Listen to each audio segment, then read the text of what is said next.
Addicts. Like, hey, Scoob, did you hear Nikki Blake is hosting a Scooby-Doo panel? No. Yeah.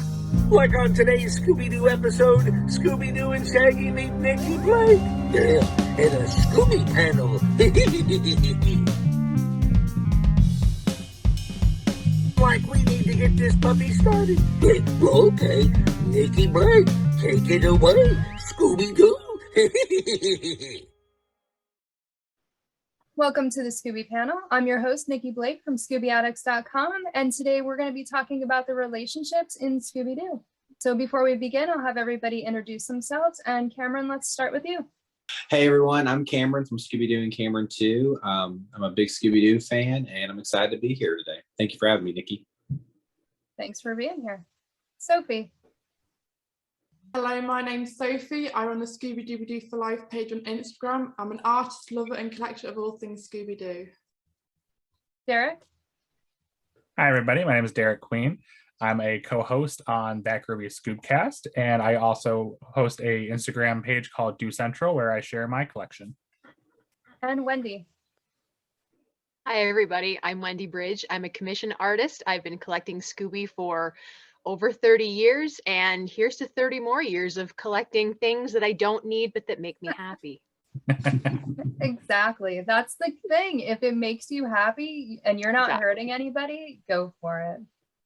Yep. Exactly. So we're going to be talking about the romantic relationships in Scooby-Doo. And we are going to start with just our general thoughts on the relationships themselves. And Wendy, let's start with you. Okay, when it comes to romantic relationships in cartoons or honestly any form of entertainment, I have to admit I'm a romantic at heart. It's not like I have a problem with any of that stuff. I really do appreciate that I am someone that believes in soulmates and true love and all that kind of jazz. But, you know, I just don't think it's necessary. It's not really, for me, it doesn't really add a lot to the story, especially something like Scooby-Doo where it's a mystery. Do I need to see some kind of romantic relationship anywhere, whether it's with the gang or whether it's just like an in general kind of thing? I really don't need it. I think that it just distracts from the actual plot of the story. I'm not saying that there are not stories out there where a romantic relationship can add to your enjoyment of it. But I feel like if you're going to do something like that, you need like a longer format. You need like a film or a serial type series where it's progressive. It's not just like one mystery and we're done and we move on to something completely unrelated. It just kind of bogs it down. I just don't think that it's necessary. I feel like if you watch classic Scooby where there's really none of that to speak of, I mean, there's a few times where we do get to see like a couple in the show. I'm thinking particularly of Ozark Witch Switch and the Hatfields. There's Ma and Pa. They're obviously a married couple, but we don't dwell on that fact. It's a married couple. They have kids. They're characters in the story. We don't really need to have any backstory for them, and it's fine. Newer series of Scooby-Doo, they kind of delve more into a relationship type thing, and I feel like it makes the story suffer because you've only got like 25 minutes and you're trying to jam all of this extra stuff in there that doesn't really add a whole lot to what's going on, and it just shortens your time for like clues and mystery and all of that stuff that you're actually tuning in for. So my vote is like, let's just leave it out. Let's just not even, we don't need to choose sides, you know, who's going to be with who. Dramas for the real world. Entertainment should be that kind of drama free. Derek, what are your thoughts in general on the romantic relationships? See, I think that it's appropriate, kind of what Wendy was getting at, where it really depends on what story they're trying to tell. I would agree that like it didn't really have a place in older Scooby-Doo content where it was a lot more of a simple formula. You know, the gang goes somewhere mysterious, something happens that gets them interested in the story, and they solve the mystery and they go home. Like, it was very very basic storytelling at the time. I think as time went on and they start to try and tell more complex stories, a really prime example being Mystery Incorporated in 2010, I think that did make sense because they're going for something darker, but also deeper. You know, they have a mystery that's spanning 52 episodes, and they have to, you know, yeah, they solve mysteries in each one of those episodes, but I think it would be unrealistic in that case where you go 52 episodes where they're clearly telling an overarching story and the characters don't have any kind of relationships or, you know, organic things going on, whether it be like just really deep friendships, relationships with other people outside of the gang, which all of that happens in that story. It really just kind of depends on which story they're trying to tell for Scooby-Doo, you know, because like, yeah, you could say Mystery Incorporated is perfect for that. Guess Who, I would say that doesn't make sense for that. It ultimately is very circumstantial. It depends on what you're trying to go for. So I think there's a place for it, though. I value when I see it. So that's my opinion. Cameron, what are your thoughts on the romantic relationships? I think when it comes to Scooby-Doo, I don't think there's a problem with relationships. But when you throw the word romantic in front of relationships, I think it's very complex. And what I mean by that is that I feel like for a children's cartoon, and yet, granted, there's people saying, oh, well, Scooby-Doo's for everybody. That is true. But yet, let's remind each other that Scooby-Doo was meant for children. You know what I mean? While we love it and we're grown adults, Scooby-Doo was meant for kids. So when you've got some intense kissing scenes on there, or you got, you know, one of the, you know, gangs lusting after another, you know, to me, it's not really needed. Now, I've always kind of liked how, you know, Fred and Daphne were kind of always just I'm not saying like a thing. I just meant like I always liked how Fred would always compliment Daphne, or Daphne would always kind of give a sweet gesture to Fred. Like, Fred, you're great. You're the leader of the group, or and Fred would always say something nice to Daphne. I always liked that between them. But people would just want more and more and more. And I just feel like you put so much together.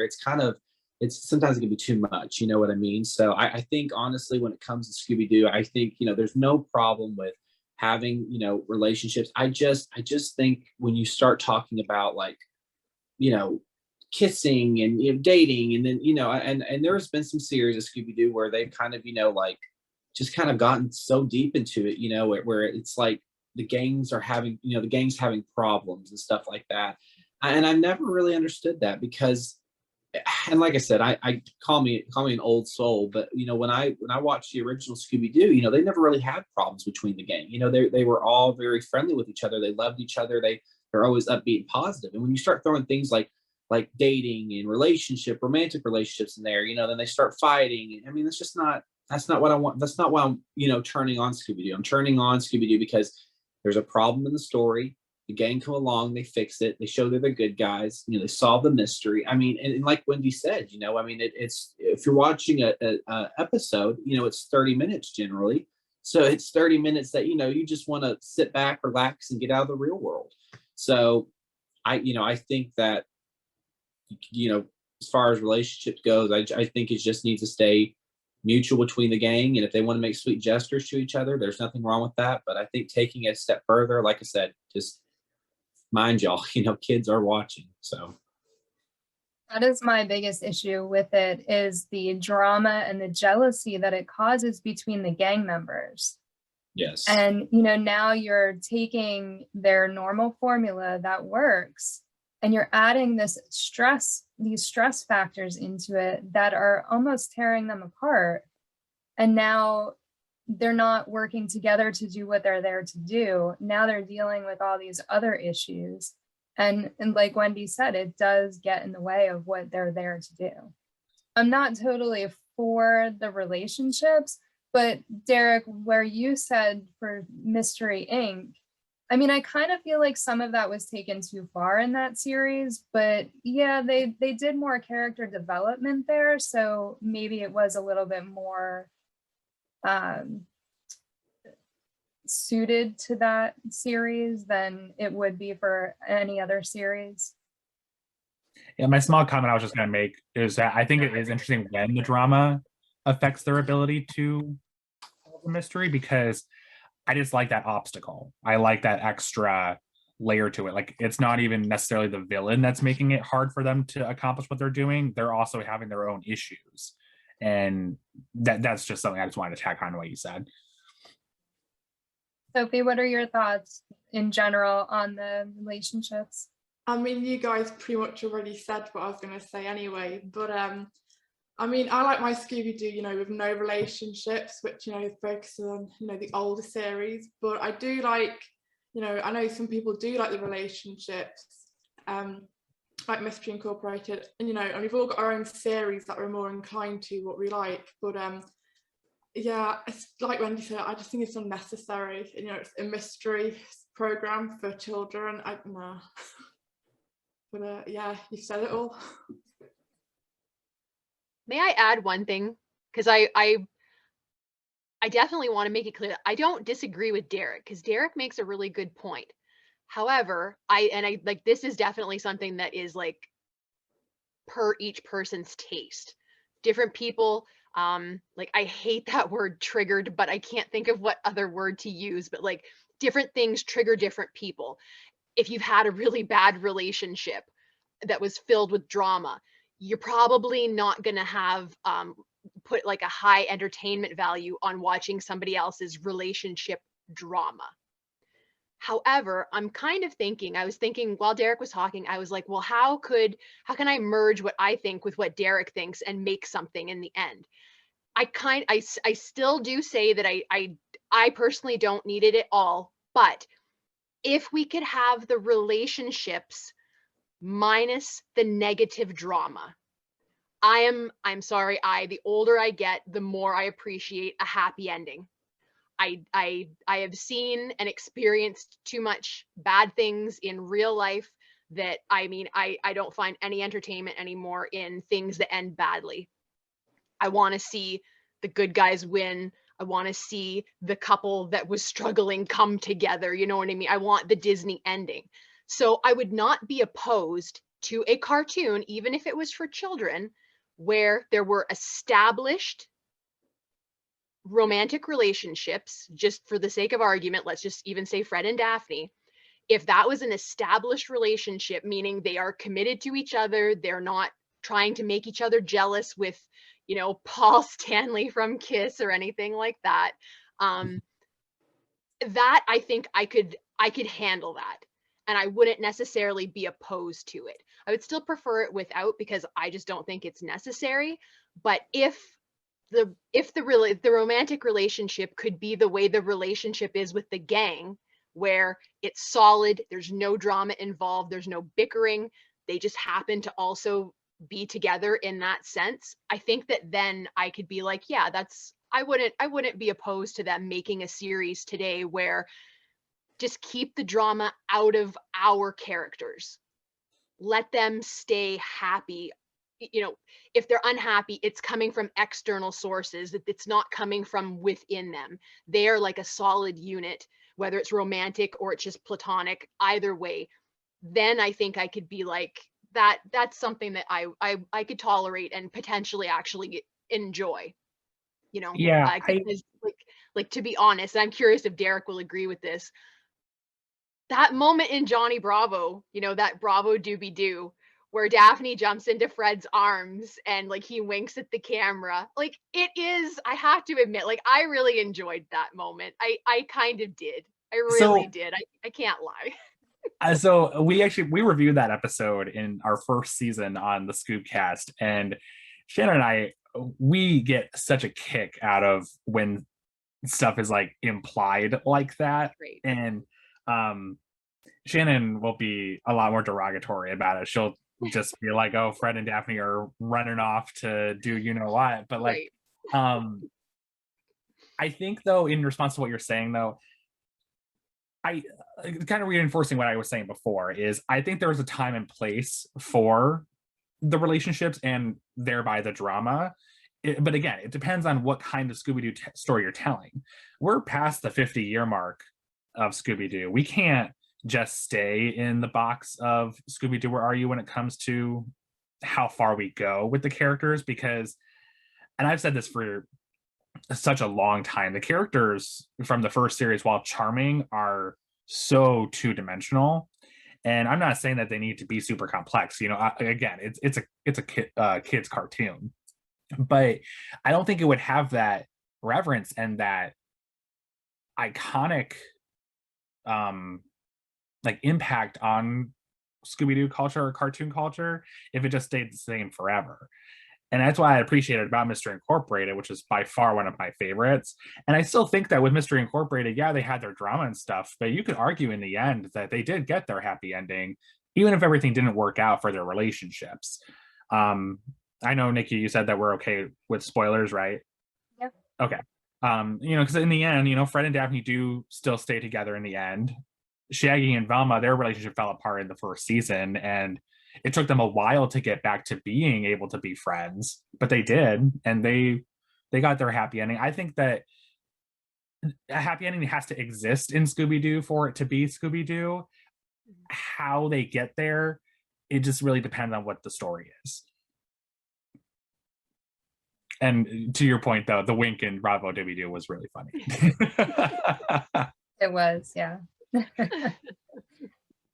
We're going to move on to my favorite topic. We're going to talk about Scooby-Doo and Scooby-Dum and their being in love with Scooby-Dee, who was their cousin. Derek, we're going to start with you on your thoughts on that.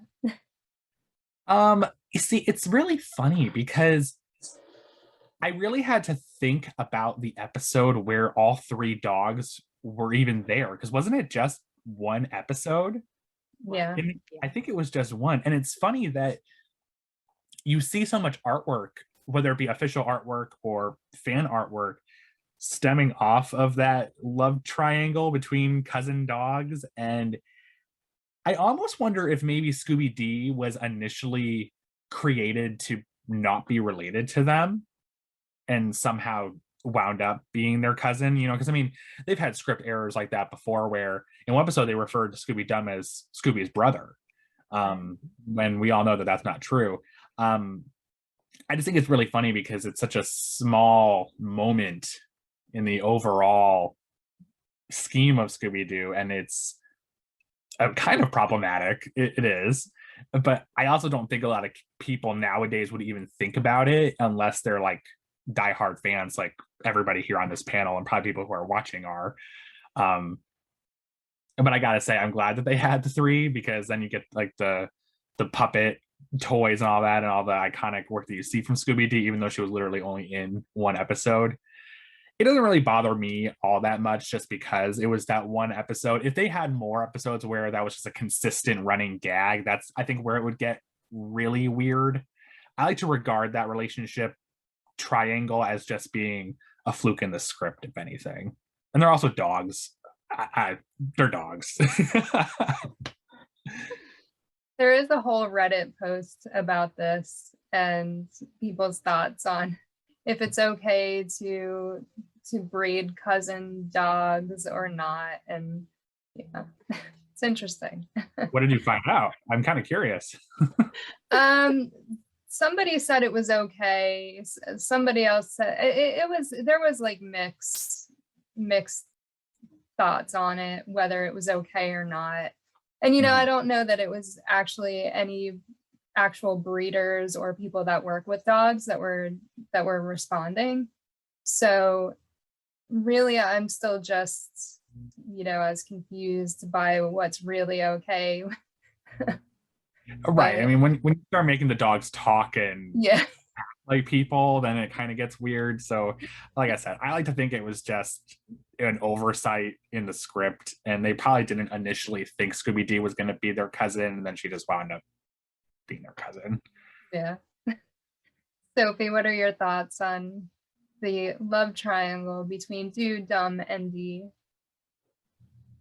I mean, the more it's been brought to my attention, yeah, it's strange and whatnot, but I don't know if it's like really sidetracking or anything, but like Scooby's meant to be like 7 years old, so therefore, you know, he's like a child.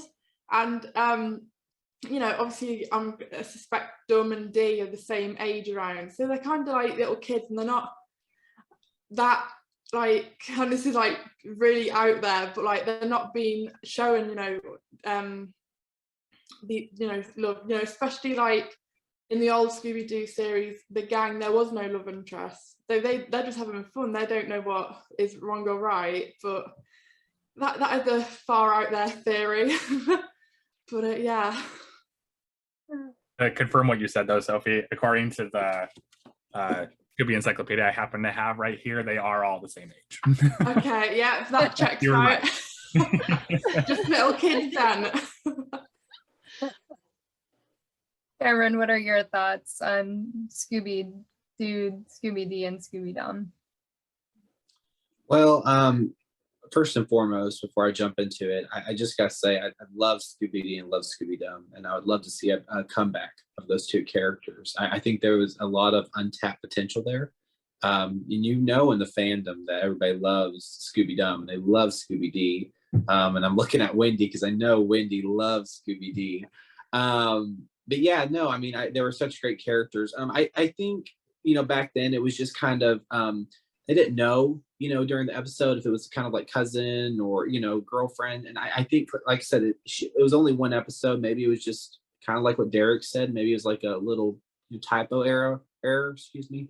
But you know, back then, you know, on the cartoons, you know, if a pretty dog walked by, if you know, like for the animal cartoon characters, a pretty dog walked by, or pretty, you know, one of the female, you know, they have the big heart eyes, you know, go out, you know, and they're just trying to impress the lady dog. So I think that's what it was. They were just trying to impress her, but everybody's like, oh, that, you know, they were, you know, they were trying to take it farther than it was. I think they were just, like I said, it was just trying to be mean, you know, Scooby and Scooby-Dum to be, you know, competing against each other, like which dog is the best for Scooby-Dee. So I didn't look at it as being weird, you know, and like I said, it was only one episode, it's Chiller Diller movie thriller. And yeah, I just kind of looked at it as just like a silly comedic thing, you know what I mean? And then we saw Scooby-Dee again in What's New Scooby-Doo, but she made a flash cannon, so you know she just popped up in one screen. I wish they would have like, you know, jumped into that, but they didn't. But yeah, no, I really don't think anything of it. I think it was just one of those, you know, those goofy, silly things, but it just kind of got mixed up, and yeah, so. Wendy, what are your thoughts? Forgive me in advance because this might be 10 minutes of thoughts because I have thoughts on this. I will admit that this is actually the one thing about classic Scooby-Doo that has always bothered me because I could not understand it. Even though we only see Scooby-Dee in the one episode, and there is very clearly like love going on, you know, because they want to get a kiss from her, and you know there's hearts and everything. But like Derek said, there is a decent amount of promotional imagery using Scooby-Dee, and all of it typically is depicting like some kind of attraction, let's call it that, because there is one really cute one where Scooby-Doo and Scooby-Dee are walking, and I think he's holding an umbrella or something like that. It's really cute, or they're at least walking together. But it's always kind of bothered me because like the kissing cousins thing, okay, we can make a joke out of it, but I'm like, well, this is a show for kids. Like, why would they put that in there? And to be honest, I was really dreading this question tonight, to the point that I was talking to my dad about it today, and I was like, I don't know what I'm going to say, because I hate the thought that I would have to potentially say something negative about Hanna-Barbera when every single panel we have done is me singing the praises of what they're doing. And my dad's like, well, you're just not thinking about it hard enough. Like, tell me your thoughts. And over the course of like an hour, I ended up coming up with a lot of thoughts that I think are pretty valid. So I think the most important thing here that we have to remember is this is Hanna-Barbera. And everything that we have said about that studio in the past on our panels is true and valid. And we have spoken to enough people that actually knew some of the people involved or actually worked there, who confirm the things that we say, that they very much cared about the product that they were producing. They very much were aware that it was something meant for children, and there was a lot of love and care that went into it. This is not something that we can overlook. I cannot look at this love triangle, if we want to call it that, and ignore the fact that, wait a minute, this is Hanna-Barbera. They do things with a purpose. It's not an accident, because we get the promotional stuff beyond the show. So I don't think it was an accident. So what could be going on? Like, what could they have been thinking?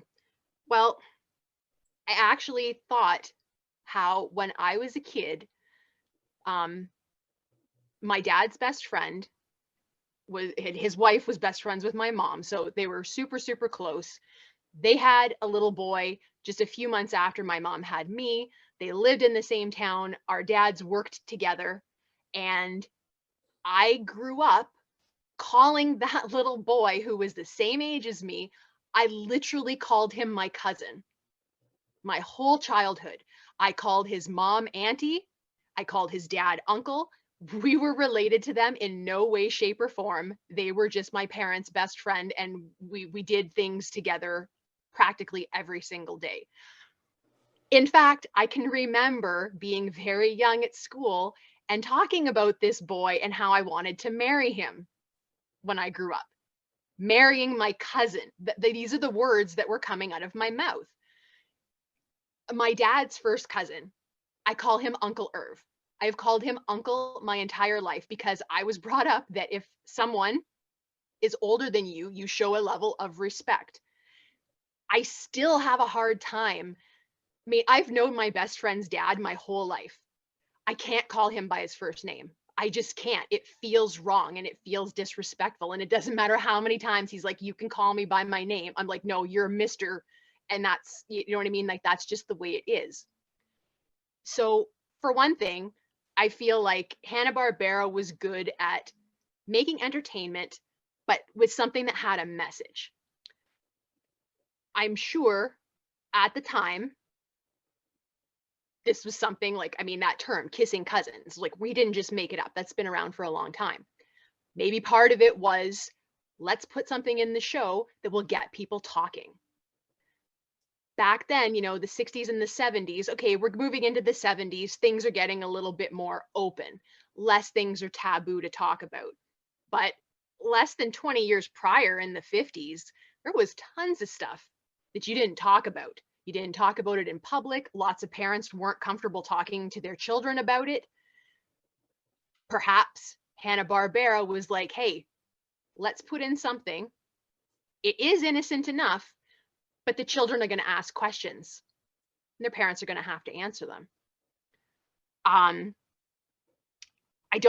think that part of the message that they wanted to send was that family doesn't necessarily have to be blood. I'm not even sure that in, like Derek mentioned it, it's Headless Horseman of Halloween, where at first Shaggy refers to Scooby-Dum as Scooby-Doo's brother, and then later in the exact same episode, he calls him his cousin. I mean, they were in a dog or a horse costume together, and Scooby-Dum's in the rear. They're in the same costume. I mean, what's closer than a brother, and how do you get closer than that? You know what I mean? You're in the same costume, and essentially poor Scooby-Dum has got his face pressed against Scooby's bum. That's what's going on there. So I could even see them not making that a slip where they called him his brother. I mean, wouldn't Scooby-Dum kind of be like as close as Scooby's brother at this point? You know, like I think that maybe we're taking the terminology too literally. I don't think it necessarily has to be literal. And also, why are we assuming that they're first cousins? That word cousin, if you think of it, the way that you use that term in your life, it applies to a lot more people than just your parents' siblings' kid. Second cousins, third cousins, even sometimes if you're close with a member of your family, they get married, their relatives are not related to you. You don't share blood. And yet there are times where, like, your family member's spouse, their family, you refer to like it's their cousins, but you refer to them as your cousins. So I don't even think that they meant it in like the literal, this is my first cousin, you know, this is Scooby's brother's daughter. Because again, it's Hanna-Barbera. We cannot ignore that. That is really, really important. This is not coming from some other studio. And no matter what your job, your reputation is everything. And Hanna-Barbera had a reputation that they worked very hard to maintain.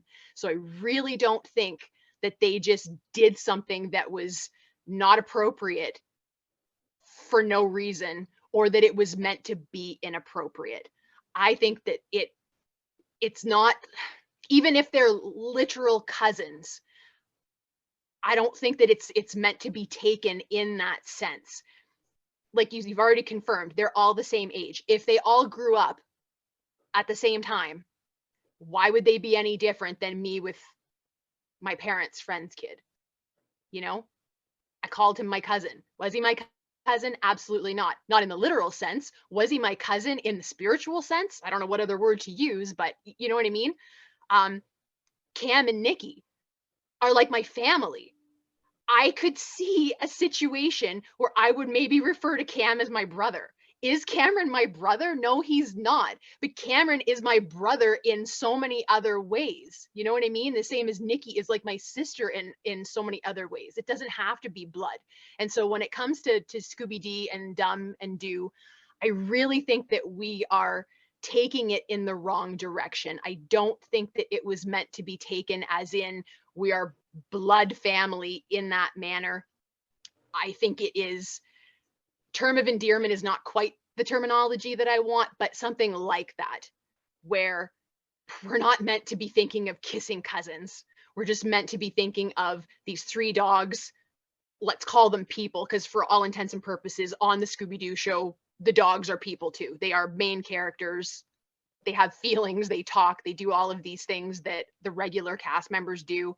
I really think it's not supposed to be like, oh, she's my literal cousin. She's my cousin in the sense of maybe we grew up together and we're really good friends and obviously we all care about each other. Maybe they went to dog school together. I don't know, whatever. But I Hanna-Barbera is the key here. We know that they would not do something inappropriate. So I feel like we have to give them the benefit of the doubt because they have earned it and look deeper at, okay, there's a message here and we're clearly not catching it, but that's our fault. That's not their fault if we're not catching it. You know what I mean? If our minds are in the gutter, that's an us problem, you know? And I think that it's good. I'm glad that you asked this question because I think it's good to dig deeper because this was something that bothered me. The idea that Hanna-Barbera would do something like that. So maybe I'm wrong, but that's just kind of, I don't know. It doesn't always have to be so literal is what I'm saying. I think you make some really good points. And, you know, I was looking at it the way that you were too, where, oh, they're cousins. That's disgusting. And, you know, after listening to you, and you're right, it's Hanna-Barbera. They're not going to do something that's inappropriate. Right. And, you know, I grew up too with family friends. We called them cousins. They weren't related to us in any way, but our parents were like really good friends. So we grew up calling them aunt and uncle and calling their kids our cousins. And that it's very possible. And age-wise, if they're all the same age, it would make a lot of sense that, you know, if they are cousins, they're distant cousins. They're definitely not first cousins. So yeah. You I think that really good that it's just you definitely made really great points there, Wendy, and I agree. You know, I definitely have friends that I would call siblings, or you know, I have distant cousins that I would refer to like my aunt or uncle or whatever. But I prefer to look at it the other way, is because I mean, yeah, Hanna-Barbera is absolutely fantastic. You know, they've created such great content over the years. I just prefer to think of it as just a mistake in the script, and it wasn't that they were intentionally saying that they were cousins for the sake of saying, like, you know, cousins kissing.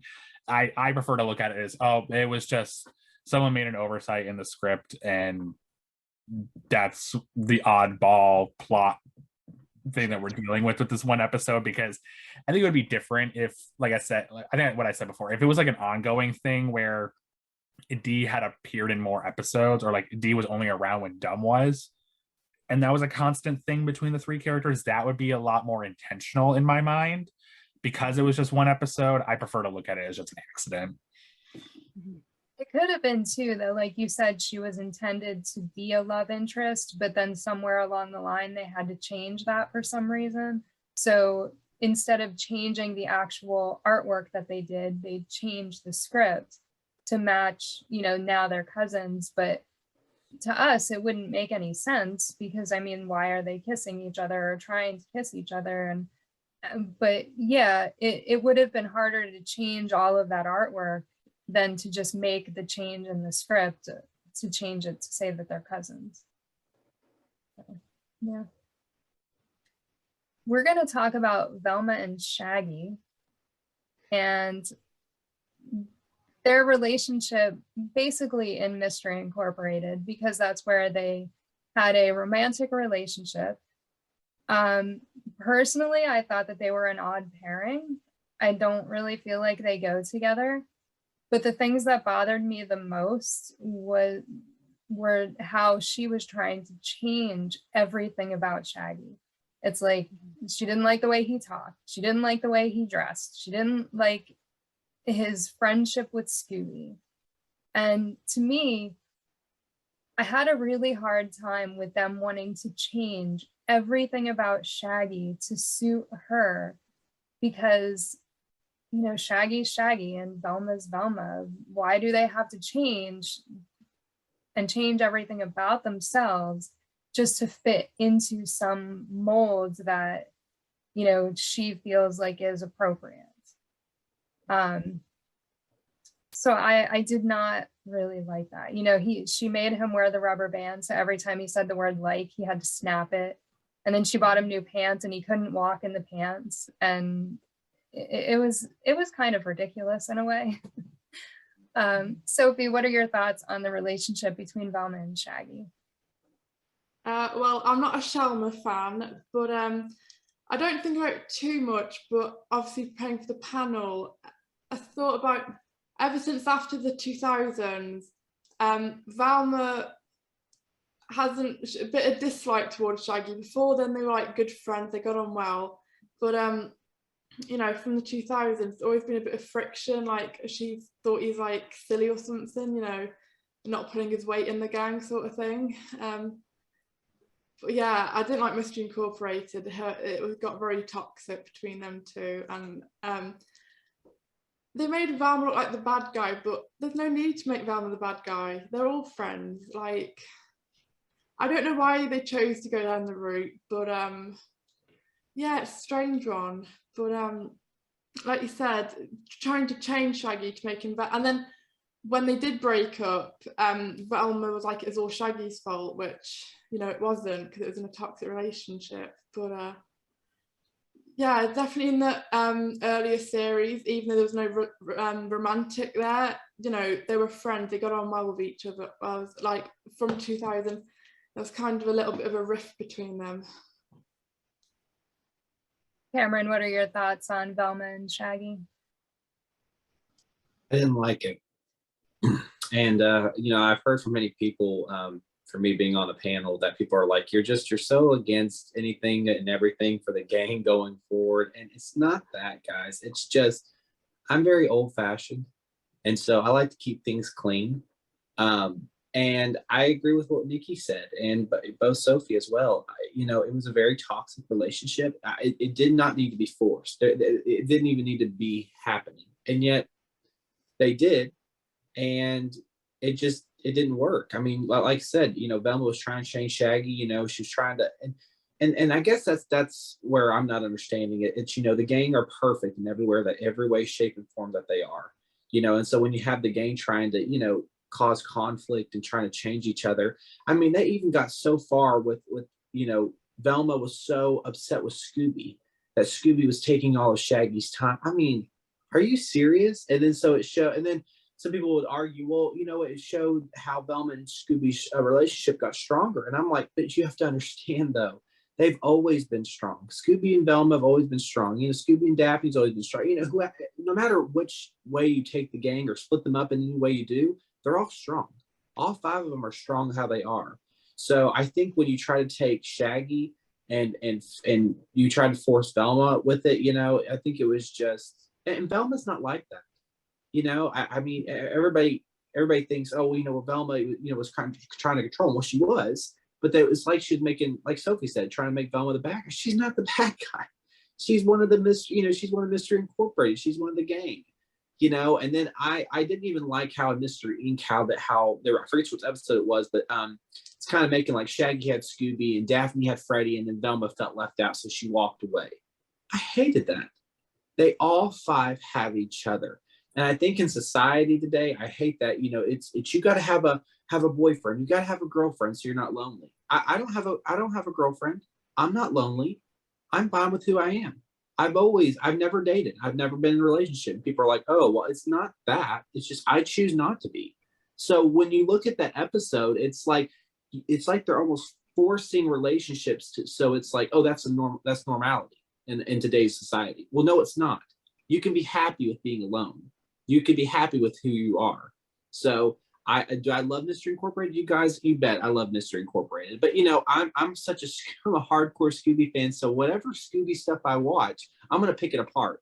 That's why nobody around me will watch with me. They're like, oh, let's sit down and watch a movie. I'm like, let's watch a Scooby-Doo movie. I'm like, nope, get up. And they're like, I'm gonna go do something else. And I'm like, because they're like, you pick it apart, Cameron. And I'm like, yes, I It sounds like you need to start a podcast, Cam, of your own. I know, right? There you go.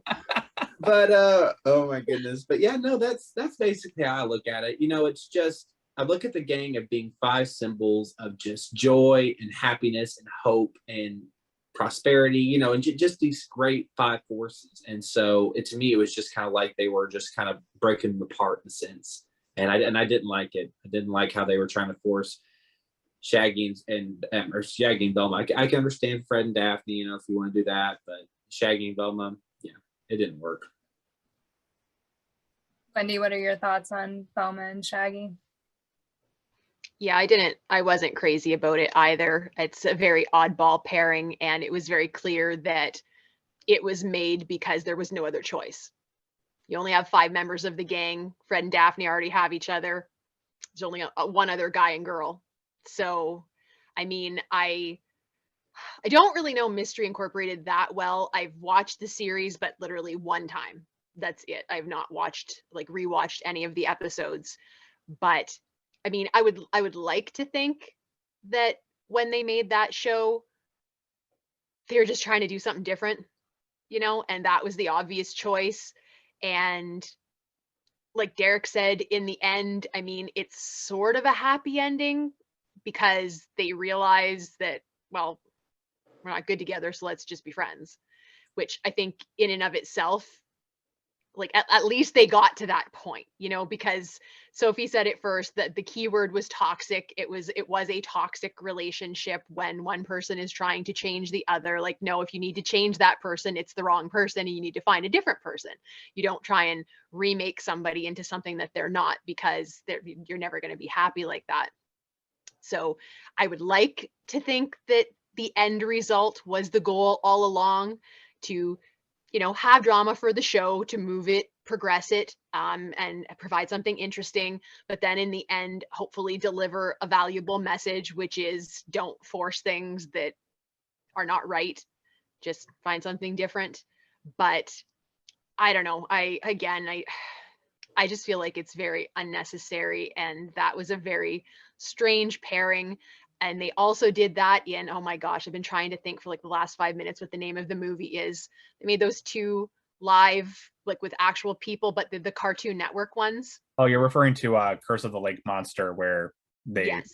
Mm-hmm. Yeah. And that, like, it was, in a way, that was a tiny bit more palatable, because I feel like Velma was just slightly less abrasive than she was in Mystery Incorporated, although still a little bit though. And it was painful to watch it. And I feel like any kind of entertainment, and this goes beyond like a relationship thing, but like anything in entertainment, if it makes you feel bad while you're watching it, like I'm too old for that. I don't know what else to say. I'm too old for that stuff. If I'm going to watch something to be entertained, like entertain me. Making me feel like crap is not entertaining. I want to walk away from every single episode feeling at least not worse than when I sat down to watch it. And I feel like whether you're in a relationship or not, watching somebody else struggle that hard, like you can't feel good at the end of that. You can't. And I'm past that, like that moment in my life where that kind of drama was something that I would sit down and watch and I could enjoy it. Like it's gone. That is in the past. That will never exist for me again. I'm too old for that. I don't want to see it. I don't like it. I don't think it's good to promote it. You know, at least they got to the end point where everything was copacetic, but that was a bumpy road that I wish that I hadn't had to watch them go down, because like I felt bad for the characters. I really did. And I don't like feeling like crap. Derek, what are your thoughts on Velma and Shaggy? Well, for one, I'm glad that Wendy actually said that about Curse of the Lake Monster, because I didn't even write that one down when because I had a couple notes about Shaggy and Velma. Like with Curse of the Lake Monster, it was incredibly forced. That's the key word, I think, is the problem with Shaggy and Velma in every presentation of them in a romantic sense, is that it's very forced. I think in theory, Shaggy and Velma could work. I like the idea of Velma just being the smart, nerdy girl, and she finds charm in this goofy guy who doesn't take life too seriously. I just think that with how we have seen them portrayed, it does not work.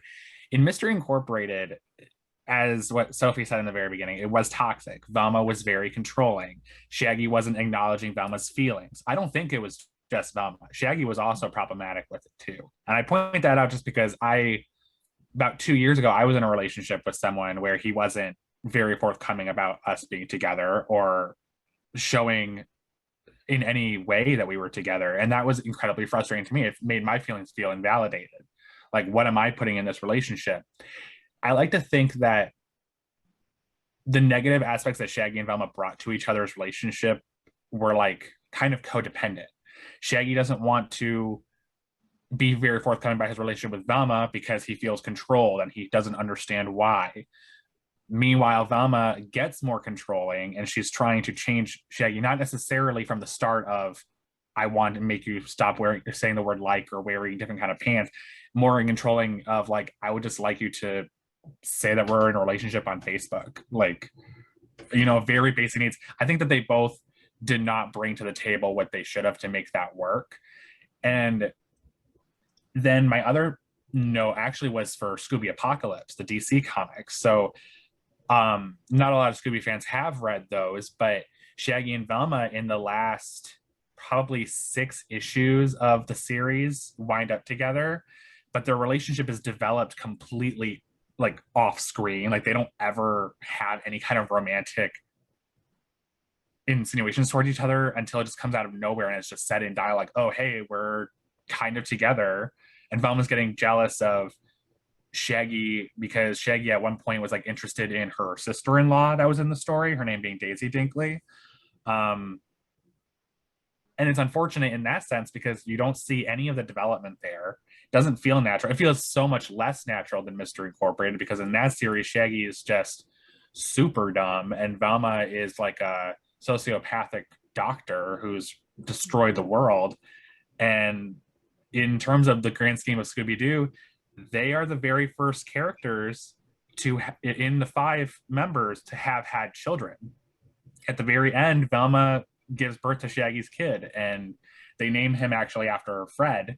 But it didn't feel earned because it just wasn't developed. Mystery Incorporated was developed, but it just wasn't presented well in the sense where it's a healthy relationship. So like, it's good that they broke up.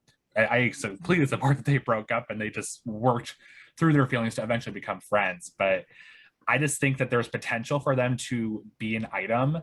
It just hasn't been shown well, especially when kind of, I think it was Wendy that said that they're just the only other two guy and girl in the group.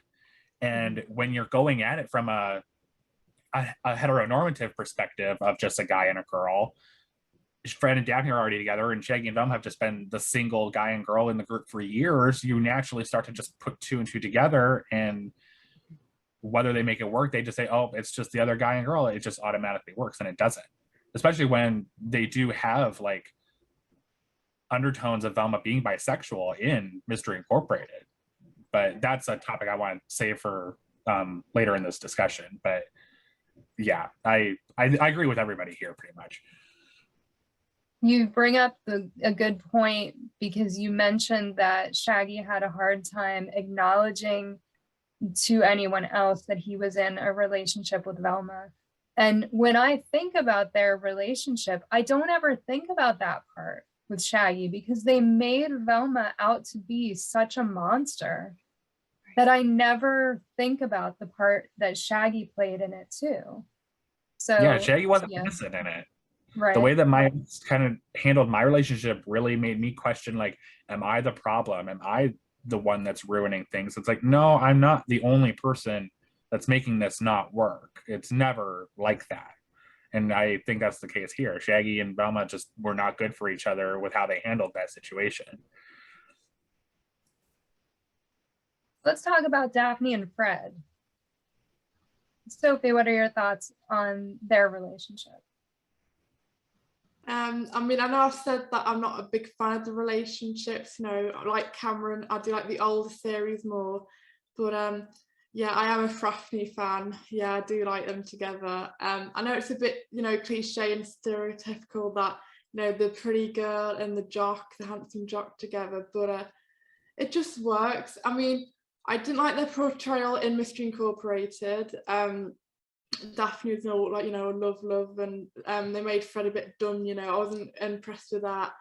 But even though it wasn't shown, I did like their connection in What's New Scooby-Doo. I mean, like the first episode, you know, what was it? No Creature Like a Snow Creature. When Fred breaks his leg, Daphne's there looking after him. And if the two zombies, like the fourth episode, Big Scare, Big Easy, there you go.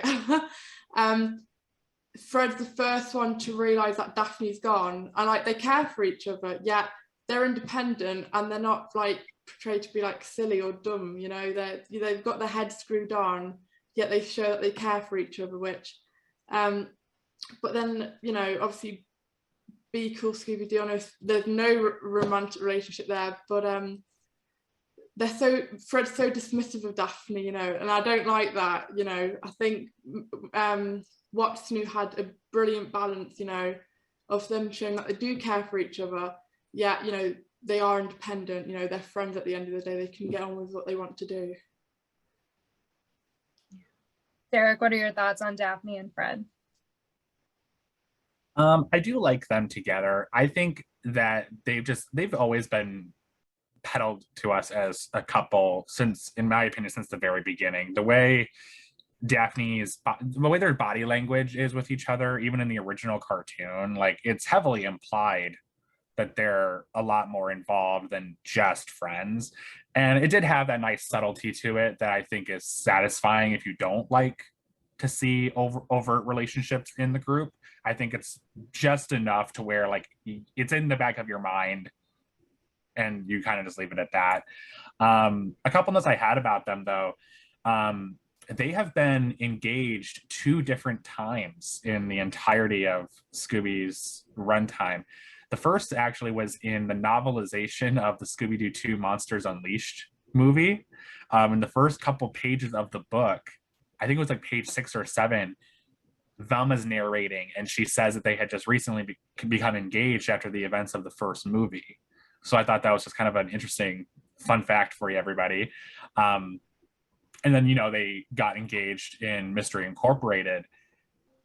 I think that Daphne and Fred share similar problems like Shaggy and Velma do in Mystery Incorporated, where Fred is just not honest about his feelings at all. I mean, Fred's very much dumbed down in that series, to the point where he literally is like wrestling between traps and his feelings for Daphne. And it's just so, it's frustrating. And meanwhile, Daphne, you know, she has had feelings for Fred evidently forever in that series, and has struggled to get Fred to be on the same page with her. But she also doesn't really explain her feelings that well either. So like they both just struggle to talk to each other, which is actually a theme in like the Big Top Scooby-Doo movie, where one of the subplots in that movie was Daphne and Fred trying to tell each other their feelings, and then, you know, the movie ends with them finally kissing, and then they're like, but wait, do we actually like each other? And it was just silly.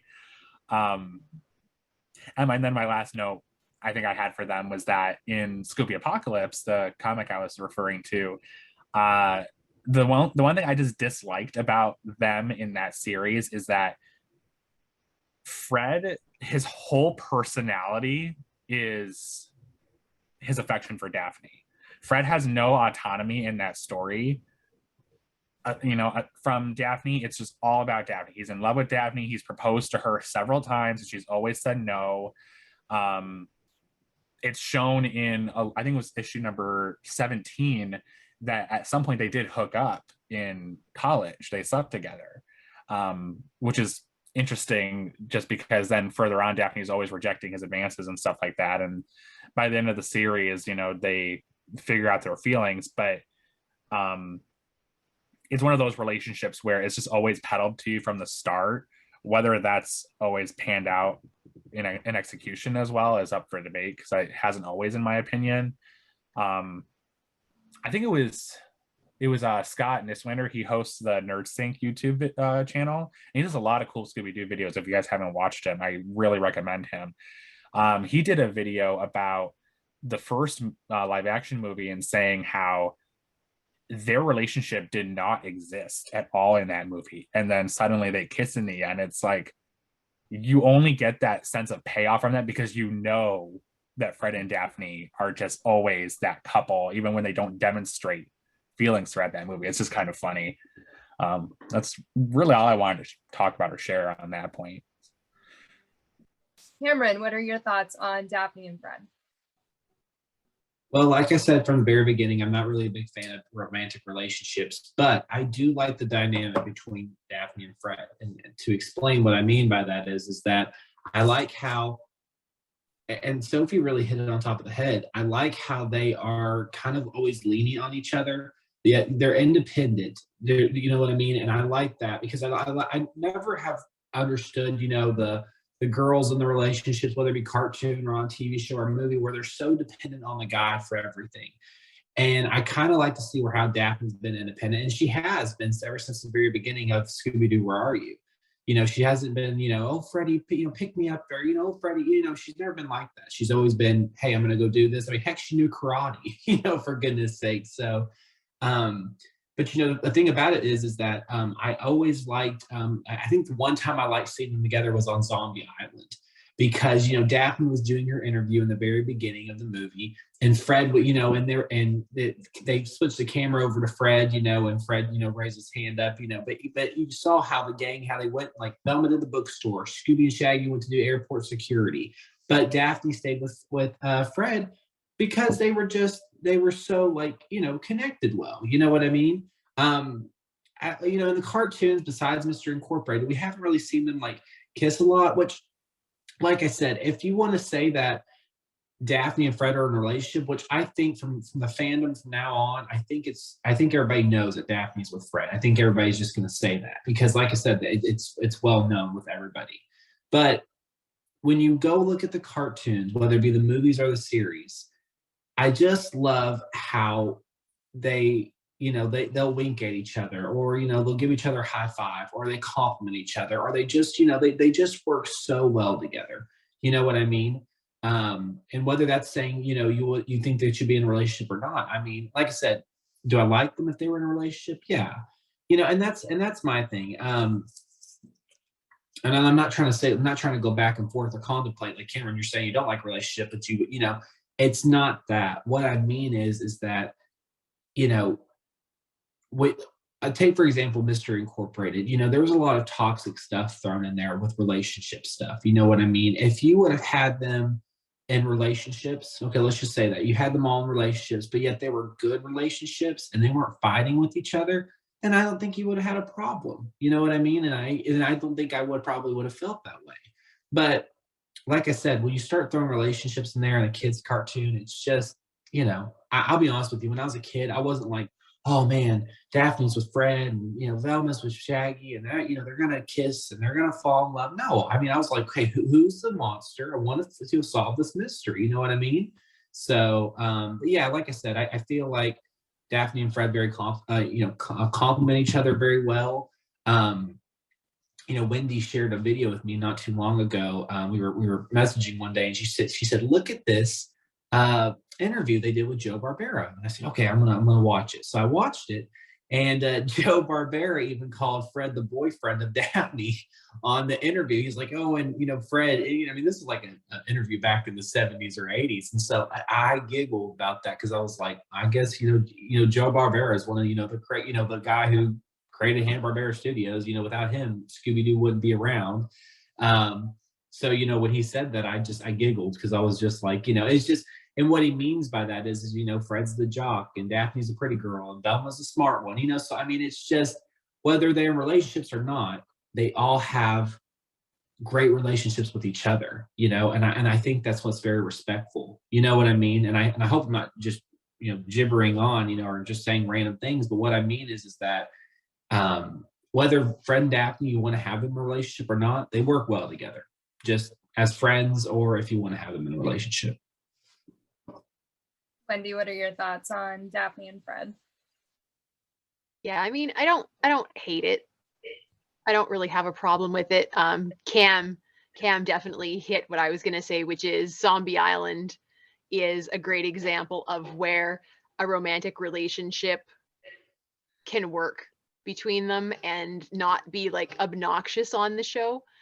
I feel like in that one, you really do get the sense that they're older, that their time from what we saw them doing in the 60s and the 70s, like it is past that. So in that sense, they've all moved on to do something different, and they're just coming back together for like one last hurrah kind of thing. And in that sense, in that scenario, I can be like, yeah, I'm actually glad that Fred and Daphne were still together. They all went their separate ways, but they wanted to keep working together, and so they obviously have some type of relationship. And I do think that if you're gonna, like, there are levels of drama, and if you are someone that likes a little bit of drama in your entertainment, I feel like they did handle the idea of Fred and Lena and Daphne and like a little bit of jealousy here and there. I feel like they did it very tastefully, where the jealousy is there, we get to see it, but like nobody dwells on it. Daphne is not spending the entire time being furious with Fred and backbiting and all this kind of stuff. Like, she's clearly irritated, okay, but it's not, they didn't make it a major part of the story, which I appreciate. But like, let's be honest, the best part of a Fred Daphne love scenario is Freddie Prinze Jr. and Sarah Michelle Gellar getting married in real life. Like, and they're still together. That's like 20 years ago and they're still together. And so for me, if we're talking Fred and Daphne, that's the Fred and Daphne relationship that I can 100% get behind. I have no problem with it at all. I think it's adorable and it's wonderful. So yeah, Freddie and Sarah, there's the Fred and Daphne that get to be together in the end. And I can get behind that. Agreed. And I didn't mind the Fred and Daphne relationship. I liked it better when it was implied and not, so much fleshed out like they did in Mystery Inc. But yeah, I think that they go together well. Because they do, like Cam said, they do work together really well. So Can I add one note before we move on? Sure. Actually, you just jogged my memory for some reason, Nikki. In Mystery Incorporated, one thing I wish that they would have done more with Fred and Daphne is, you know how second season Fred's real parents return to Crystal Cove. I don't know why they dropped it in the dialogue for this episode. Daphne's parents were having a party at their mansion, and they had a bunch of people there, and Fred's real parents attended. And I don't remember exactly which one of the parents said something. I think it was Daphne's mom and Fred's mom. They made some kind of like a sly comment about the other set of parents, like when they were all in high school. And I always wanted to just like, what happened in high school between them? Because the Blakes don't matter in the grand scheme of the Crystal Cove timeline. The Childs do, because they are in the original Mystery Incorporated, but the Blakes weren't part of it. They were just apparently in high school with them, and apparently they have beef. And I would love it if I had seen that beef somehow stress Daphne and Fred's relationship even further than it already was, because I'm just like, why was that in the dialogue? I don't know why that just came to my forefront of my thoughts right now. It's just really funny. Sorry, big tangent, not necessary, but it just jogged my memory. That is interesting, though. It is interesting. We're going to talk about relationships with other characters outside of the gang. And Cameron, what are your thoughts on that? Trying to think of relationships they've had outside the gang. If I like I said, I'm not a big relationship person, but the one I could get behind, because Wendy already said Fred and Daphne in the live action, now they're really married. I love that. But I've always loved Amber and Crystal from Scooby-Doo and the Alien Invaders with Shaggy and Scooby. I just loved it. And I loved how Scott's and is sang the How Groovy song, and it showed Shaggy and Scooby walking with Amber and Crystal, and there was like all the puppies, and the kids. I just thought that was such a cute concept. And the spoiler alert, this really is not really a spoiler. If you haven't watched Scooby-Doo and the Alien Invaders, it's been around for how long, people? But Amber and Crystal turn out to be aliens, and they get beamed up, and then the spaceship just takes off. So, that's a relationship I liked. But it wasn't really forced. You know what I mean? It just kind of came natural. You know what I mean? One relationship, for example, I didn't like was in the live action movies, how it was Shaggy and Mary Jane. I did not like that. I felt like that was so forced, and I didn't like how I don't know. I wasn't for it. It just kind of seemed like an adultish relationship. You know what I mean? When you have those relationships and they're kind of a little bit raunchy, or I just felt like some of those adult things were thrown into the live action Scooby-Doo. Of course, I was a kid watching Scooby-Doo in the movie theater for little, so I didn't. Everything just went past my head. Now as I watch it as an adult, I'm like, oh my god, how did I not catch that? But yeah, like I said, for the gang to have relationships outside, even think about Scooby-Doo Legend of the Phantasaur. There was that one guy, and him and, Velma seemed pretty interested in each other.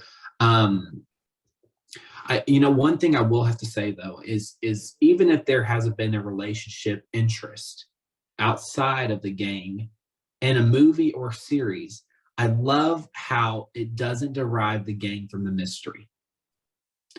They can be super interested in that person or super into that person, but that never stops them from solving the mystery.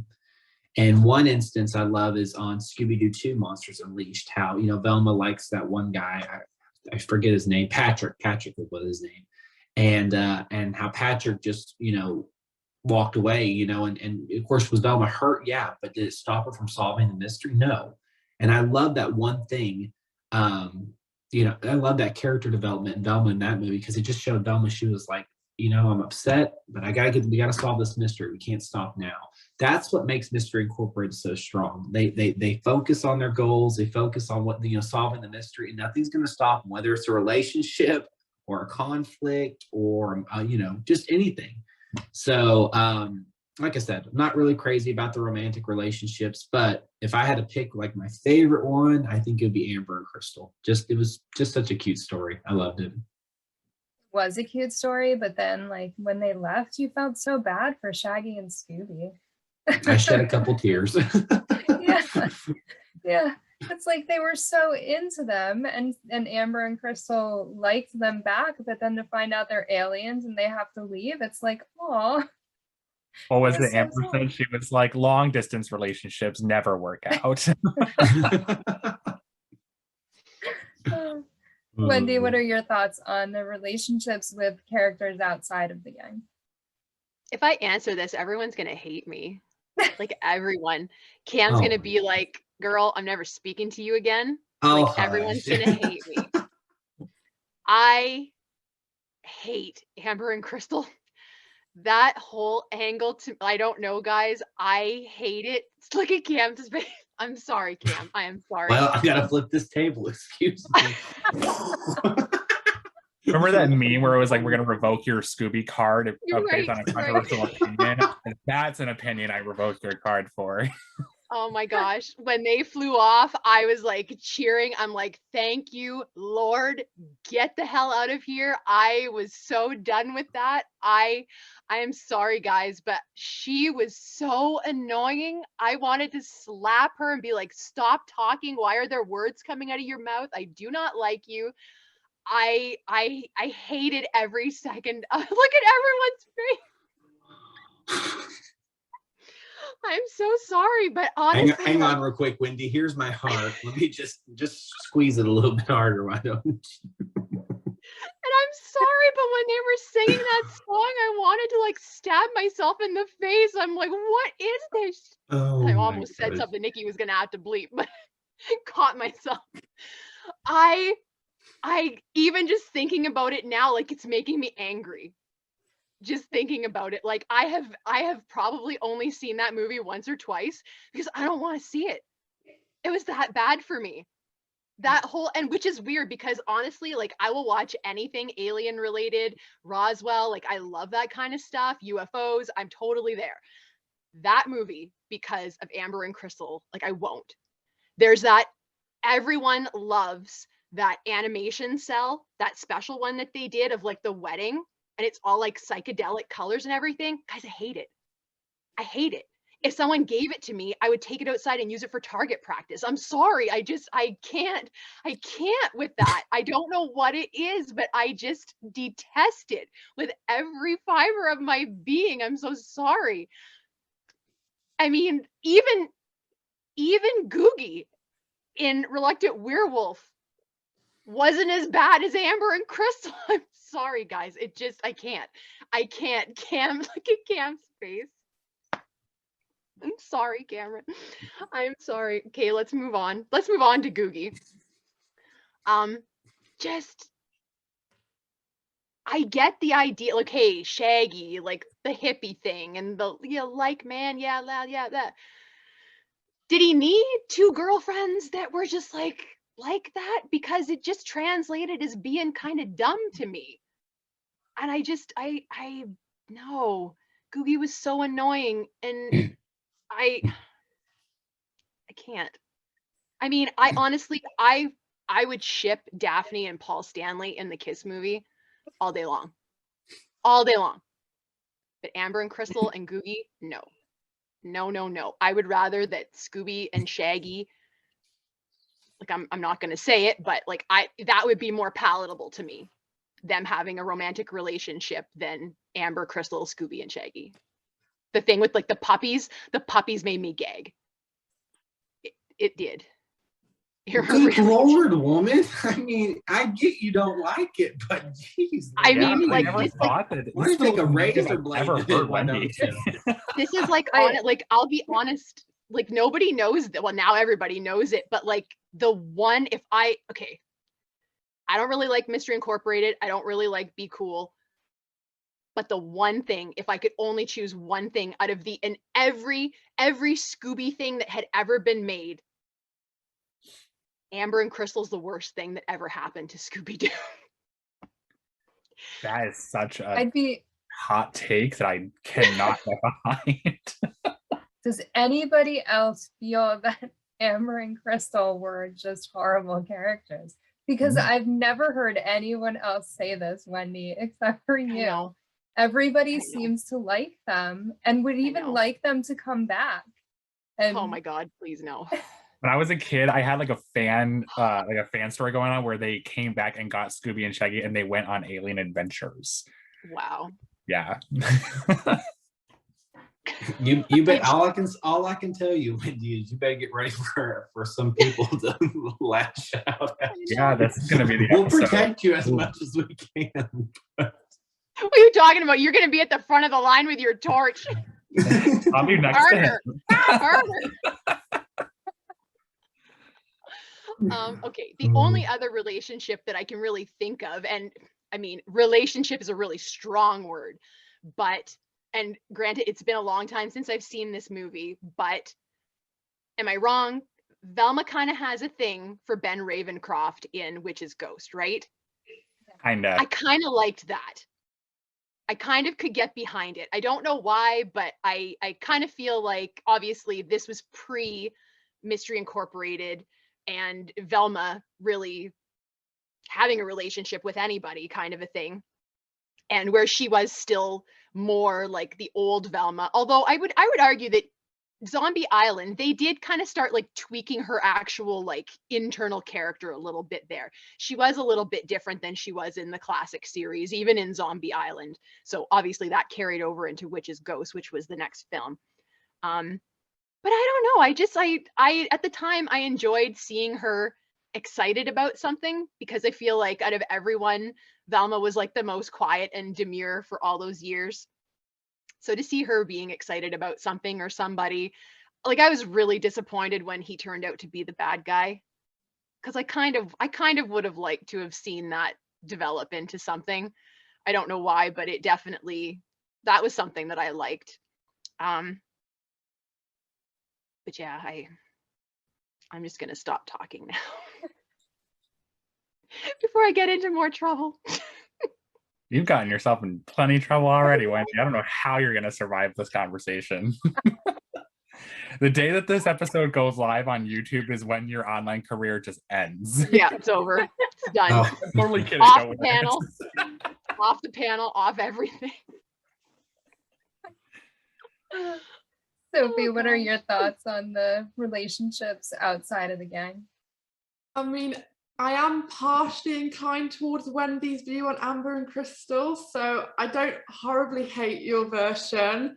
I think I can stomach them a wee bit more than you though, because I was going to say, I think out of all the gang's other relationships, I think they tried the most to make Scooby and Shaggy have, you know, relationship, which the only thing I can see coming out is Amber and Crystal, but I'm still not the biggest fan of that. I did think that all of Velma's relationships, none of them are right for her. I didn't like any ships that she was with throughout anything, so I kind of I feel sorry for her. They kind of did her dirty, so I kind of like dismissed that. Fred, all of his romantic interest was just to make Daphne jealous, which that was just the main purpose of it. That I don't see Fred getting together with any of those girls. And then Daphne was a mixed bag between old men and really hot young guys. So, I mean, Daphne's my favourite character. I don't know how I feel about that. But yeah, I don't like any of the gang's relationships, like outside of the gang, just Fred and Daphne for me. Oh, and Scooby, any dog, that girl dog you'd see, his just like love heart eyes all the time. And then it got a bit weird as like, it was always the smaller dogs, which like it's a Great Dane and a small dog. I'll leave that for you to, what you want to do with that information. But yeah. Oh my god. It's very awkward. All of them was kind of yeah, carnage really for the whole lot of them, to be honest. Yeah, Daphne liking the older men is one of the things that I had written down that really bothers me. I mean, I'm sorry, but these 60, how old would Dick Van Dyke have been when he was on the show? Because she liked him then too. I feel like it's just such a weird thing to have her liking these old men. Oh, you know the guy in Mystery Incorporated, the Cicada Calls, you know, the professor guy. That was strange to me as well. Yeah, that always got me. You're not gonna like this either, but I wasn't gonna say this, but I mean, I've already dug my grave. I might as well jump right into it. I kind of always wanted Daphne and Vincent Van Gogh to get together. That would be such a weird thing. Wendy, she is coming. I'm sorry. I get the old man thing, so I can't. I mean, my brain can't even wrap around that. Like, I can't even picture the two of them together. I can't. And weirdly enough, I can. Oh my gosh, I need to stop talking so bad right now. I also kind of, and this is just as well. No, I guess it does go beyond 13 Ghosts a little bit, but not okay. I don't want to say like romantically because that automatically makes people think of sex, and I'm not taking it that far. But Scrappy and Daphne, I kind of like that too. Like, I felt like Daphne, especially in 13 Ghosts. And even though in the new Scooby-Doo mysteries, honestly, she's always with Scrappy. And they had such a great dynamic because she was so independent.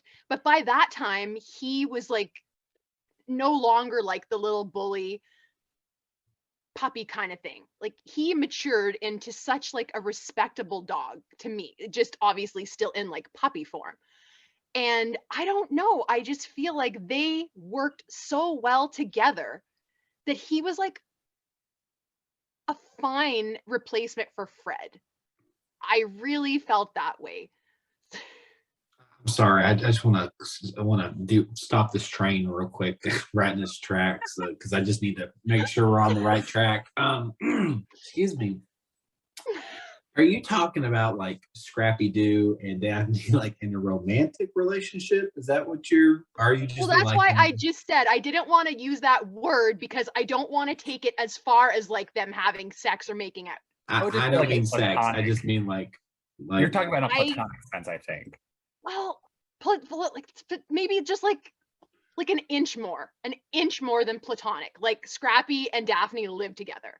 They sleep in different rooms, but like they roommates? live together. But they like cuddle on the couch sometimes. Oh, I mean, I fine. cuddle with my dogs on the couch. That's See? like the extent of where that goes. Yeah. That's fine. I thought you meant to like them dating. I'm like, Wendy, where are you going? Like I say, it's like something in between. Something in between that. Not quite dating, but like maybe like, well, I was gonna say like Mulder and Scully in like the first half of the show of X-Files, but even that's not right because they were fighting it. And I don't want Daphne and Scrappy to fight it because they never did. But I feel like they had chemistry. And it's just that he's a dog that is problematic. Just to be clear, people, bestiality is wrong. 100,000% of the time. I am not talking about that. No one say a peep about that. Okay, that is not what I'm talking about. Shame on you.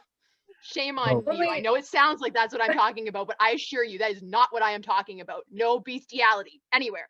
Only on the Scooby panel can you get educated on the do's and don'ts of bestiality. Where's my Bible? Scooby Panel's official stance is anti-bestiality. Just so we're right. Hey guys, real quick. Let's just take a moment. Let's read the word.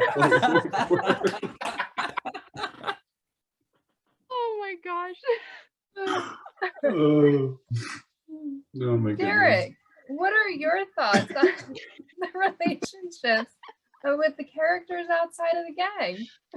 So I kind of took this question a little weird. I love the idea of seeing the characters have relationships outside of the gang because I just like to see more interaction with non-gang characters. I think that it makes the stories more interesting. If they're dating, I think that it just makes the characters themselves a little bit more interesting within the main five. But I also broke this down like by character and things that I've noticed about their trends in relationships over the years that are just kind of interesting to me. I'll start off with Shaggy. So Nikki, what you kind of brought up before our discussion started was that several years ago, I did a blog post on my Do Central Tumblr talking about Shaggy's history of relationships or dating in all of the cartoons. And he's the one who's had the most relationships out of all of the human and dog characters in the show. Countless. I think in What's New Scooby-Doo, he had 4 different love interests, in fact. So that's just something I think is funny. Plus, he also just has a thing for Dinkley people, whether it be Velma or Velma's sister, or in the comics, he had a crush on Velma's sister-in-law. So the Dinkleys just really attract Shaggy, apparently. With Daphne, the only ones that I really wrote for Daphne here was that, you know, she had 2 different love interests in Mystery Incorporated, aside from Fred, being the one episode when she kind of went on a forced date with Rung Latterton that she wasn't really thrilled to go on. And then at the beginning of season 2, when she was dating that Baylor Hotner guy, the Taylor Lautner parody character, which was just so annoying. But she hasn't really had too many, love interests, aside from like just, you know, general affection, like, you know, for a celebrity or something like that. Fred is an interesting case because I don't really have a lot of notes for Fred when it comes to dating outside of Daphne. I don't know if anyone else can contradict me on that, but I don't think he really has had like crazy interests in anybody. I mean, before I move on, does anybody have any ideas in their mind before I move on to Scooby? I mean, there was Lena Dupree. Yeah, I think at the same time though, with that, it was just such a subtle crush to where I don't even really want to give it that much like attention because of how little there was there. And like Sophie said, a lot of what he did was just to make Daphne jealous. I did kind of dig him and Jessica from Camp Scare, even though like nothing happened. Yeah, you know, you're right. Okay, so there's that too. I missed that. Scooby is an interesting case for 2 reasons. One is he has had a love interest in 2 different alien dogs.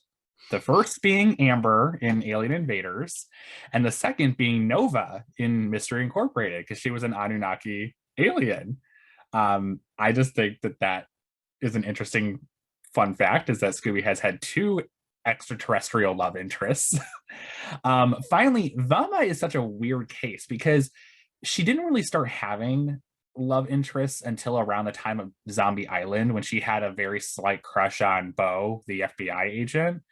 And over the course, ever since then, her love life has had a lot of interesting directions. The first being that years after Mystery Incorporated was out, one of the producers, Tony Cervone, said that he kind of always coded Velma to either be bisexual or lesbian, which a lot of fans have either interpreted Velma as such or wanted to see that for her character, because she really hasn't had that many love interests, in my opinion, pre-Zombie Island. Her interest with Marcy really made sense to me by the end, because, you know, they were very close in, you know, the new timeline and all of that.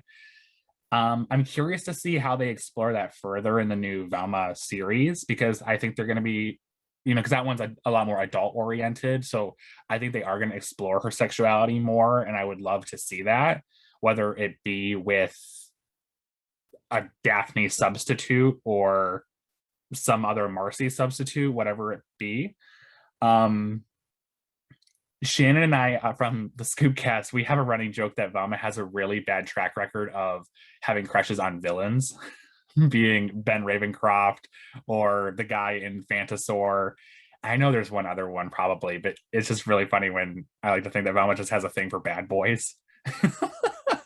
And my last note is that if anyone's read the newer Daphne and Velma book series, that is a really interesting interpretation of Velma and Daphne. And in the first book, you learn that Thorn from the Hex Girls is a lesbian in this series, and she has a crush on Velma. But Velma is asked by Daphne or somebody, like, are you interested in her? And Velma's like, no, I'm not interested in Thorn. But she is demonstratedly to be interested in Fred. And Fred has, up until through the second book, has not had a lot of like interaction with the story yet. He's there, but he really hasn't had a lot of interaction with Daphne and Velma yet. So I don't really know what direction they're going to go with that, but it's kind of interesting that now they're even crossing wires there to where Velma is interested in Fred, or people have always wanted to see Shaggy and Daphne. Since 13 Ghosts of Scooby-Doo, a lot of people have interpreted them to have been together possibly back then. But Velma is just an interesting case to me, because me coming from the LGBT community would love to see that kind of representation in a character that I've also interpreted as LGBT to an extent, depending on the story, you know, because again, relationships belong in certain Scooby-Doo stories and they don't belong in other Scooby-Doo stories. And we're at the point where I think we could see that and be good with it, but it has to be done right as well, because we've all been kind of talking about how the relationships we haven't really liked throughout this entire conversation, and it kind of has always had a common theme. It just wasn't executed well, and I would really hate to see Velma go in an LGBT direction more explicitly and it be bad. But those are my general thoughts there on that last question. Personally liked Crystal and Amber, and when I think of relationships outside of the gang, I do think of them typically so sorry, Wendy, I did like them. I do too. I can't agree with you there. You're on your own. Sophie, I know you don't really like them either, but Wendy was passionate. Split. Yeah. Does anybody else have anything else that they want to say regarding the relationships in Scooby-Doo? All right, so we are going to wrap this up. And before we do, I would like you guys to let everybody know where they can find you on social media. And Cameron, we'll start with you.